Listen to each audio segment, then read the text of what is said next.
the Holocaust has become so overwhelming in our consciousness and in our understanding of the history of Polish Jews for absolutely understandable reasons, because it is an all-defining event. It's absolutely cataclysmic. But it has essentially, I would say, really truly overshadowed this 1,000-year story. And it's one thing to do what most Holocaust museums, if not all Holocaust museums and exhibitions do, which is to place the Holocaust within a history of anti-Semitism and xenophobia, which means that the Holocaust is, if you will, the inevitable outcome. That if xenophobia goes far enough, if anti-Semitism goes far enough, then its teleology, it drives towards the most extreme case, which is genocide. But that is not where the history of Polish Jews drives.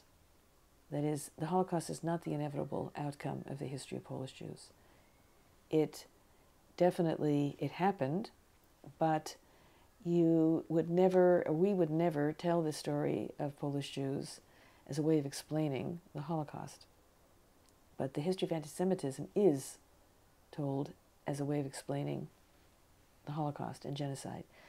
So that meant that we had an opportunity, if you will, to place the Holocaust within a very different narrative, and in so doing, to give it its proper place, and at the same time to, if you will, recover the 1,000-year history. And it was also a way to challenge the stereotype of Poland as being a place of unmitigated, unrelenting, eternal anti-Semitism. And the Holocaust certainly cemented that idea. And you don't have a 1,000-year history, and you don't become the biggest Jewish community in the world, and you don't become a center of the Jewish world, and you don't create a great civilization in a place that is 100% unmitigated anti-Semitism. Doesn't happen.